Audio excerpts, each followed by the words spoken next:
Hello students, welcome to Shiny Max 10th Standard Max Chapter 1 Unit Exercise 1 la first sum solve பண்ணலாம். If the order pairs x2 minus 3x, y2 plus 4y and minus 2, 5 are equal. இந்த ரெண்டு order pair கொடுத்திருக்காங்க. இந்த ரெண்டுமே equalனு கொடுத்துட்டாங்க.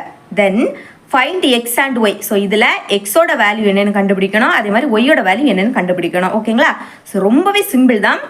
சொல்யூஷனில் நான் first இது ரெண்டுமே ஈக்குவல் கொடுத்ததுனால இந்த ரெண்டையும் நான் ஈக்குவல் போட்டு எழுதிக்கிட்டேன். ஓகேங்களா? X square minus 3x, y power 2 plus 4 × y is equal to -2, 5 ரெண்டு ஈக்குவல், அதனால் ஈக்குவல் போட்டு எழுதிக்கிட்டேன். ஸோ இப்போ எக்ஸோட வேல்யூ கண்டுபிடிக்கணும் அப்படின்னா, ஸோ இப்போ கமாவுக்கு முன்னாடி உள்ள இதுவும் இதையும் நான் ஈக்குவல் போட்டு எழுத போகிறேன். ஏன்னா இதுவும் ஈக்குவலாக இருக்கும், நெக்ஸ்ட்டு இதுவும் ஈக்குவலாக இருக்கும். ஓகேங்களா? ஸோ அப்போ X power 2 -3 × x is equal to -2 இந்த ரெண்டையும் நான் ஈக்குவல் போட்டு எழுதிக்கிட்டேன். ஸோ இப்போ எக்ஸ் பவர் 2 -3x இந்த -2 இந்த பக்கம் வந்துன்னா +2 மாறிடும். அப்போ இஸ் ஈக்குவல் டு 0. இனிமேல் இங்கே எதுவும் இருக்காது, அதனால் 0. ஸோ இப்போ ஃபேக்டர் கண்டுபிடிக்கணும். ஸோ இங்கே எதுவுமே இல்லாட்டா 1 இருக்குன்னு அர்த்தம்.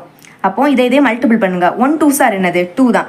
அப்போது நம்மளுக்கு மல்டிபிள் பண்ணும்போது 2 கிடைக்கணுமா. நெக்ஸ்ட்டு சென்டரில் இருக்கக்கூடியது -3. அப்போ ஆட் பண்ணும்போது நம்மளுக்கு -3 கிடைக்கணும். ஓகேங்களா? ஸோ அப்போது மல்டிபிள் பண்ணும்போது 2 கிடைக்கணும் அப்படின்னா 1 2 சார் என்னது 2. ஸோ இப்போ இதை பாருங்கள், ஆட் பண்ணும்போது நம்மளுக்கு -3 கிடைக்கணும். ஸோ ஆட் பண்ணும்போது எப்படி -3 கிடைக்கணும்? இப்போ பாருங்கள், 1 2 ஆட் பண்ணால் 3, அப்போது மைனஸ் வரணும். இப்போ நம்ம இந்த ரெண்டுலேயும் மைனஸ் சிம்பிள் இருந்து அப்படின்னா மைனஸ் போட்டுக்கிட்டு ரெண்டையும் ஆட் பண்ணுவோம் இல்லையா? ஸோ இப்போ பாருங்கள், மல்டிபிள் பண்ணும்போது +2 கிடைக்குது. அப்போ minus into minus plus 1 2 sir 2. இப்போ கண்டிஷன் சாட்டிஸ்ஃபை ஆச்சு. இனிமேல் ஆட் பண்ணும்போது -3. ஸோ இப்போ பாருங்கள், ரெண்டு மைனஸ் இருந்துன்னா மைனஸ் சிம்பிள் போட்டுக்கிட்டு ஆட் பண்ணுவோம். 1 2 ஆட் பண்ணால் 3. ஸோ இதுவும் சாட்டிஸ்ஃபை ஆச்சு. ஸோ அப்போ இங்கே எஸ் இருக்கனால எக்ஸ் -1 அப்படி எழுதிக்கலாம், ப்ராக்கெட் போட்டு திரும்பவும் X -2 okay is equal to இந்த 0. நம்ம தனித்தனியாக எழுதிக்கலாம். X -1 is equal to 0. Next X -2 is equal to 0.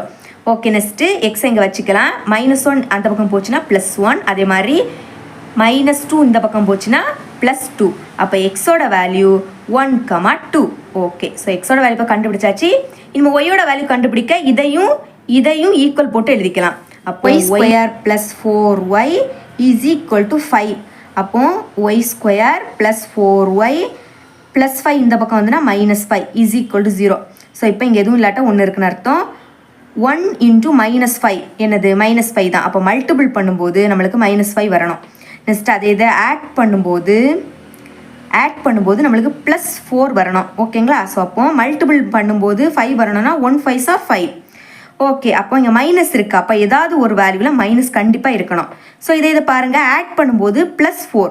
நம்ம இப்போது ஆட் பண்ணும்போது ஒரு மைனஸும் ஒரு ப்ளஸும் இருந்து அப்படின்னா கண்டிப்பாக மைனஸ் பண்ணுவோம். மைனஸ் பண்ணி பெரிய நம்பரோட சிம்பலை போடுவோம். ஸோ இங்கே பாருங்கள், +4 இருக்குது. அப்போ இதில் பெரிய நம்பருக்கு நம்ம ப்ளஸ் தான். ஓகேங்களா? சின்ன நம்பருக்கு மைனஸ். இப்போ பாருங்கள், ஆட் பண்ணும்போது 4 வருதான்னு பாருங்கள். ஒரு மைனஸ் இருந்தாலே மைனஸ் பண்ணணும். 5லேருந்து 1 மைனஸ் பண்ணால் 4. பெரிய நம்பருக்கு ப்ளஸ் சிம்பிள், அதனால் +4. இப்போ கண்டிஷன் சாட்டிஸ்ஃபை ஆச்சு. ஸோ அப்போ இங்கே ஒய் இருக்கனால ஒய் -1 × y + 5. அப்போ +5 இஸ் ஈக்குவல் டு 0. தனித்தனி எழுதிடலாம். y -1 is equal to 0, y + 5 is equal to 0. அப்போ y இஸ் ஈக்குவல் டு -1 அந்த பக்கம் போனால் +1, y இஸ் ஈக்குவல் டு +5 அந்த பக்கம் போச்சுன்னா -5. அப்போ ஒய்யோட வேல்யூ 1, -5. ஓகே, நம்மளுக்கு கொஸ்டினில் கேட்டிருந்த மாதிரி எக்ஸோட வேல்யூவும் ஒய்யோட வேல்யூவும் ஈஸியாக கண்டுபிடிச்சிட்டோம். இவ்வளோ தான் இந்த சம் உங்களுக்கு கிளியராக அண்டர்ஸ்டாண்ட் ஆகிருக்கும் நம்புகிறேன். தேங்க்ஸ் ஃபார் வாட்சிங்.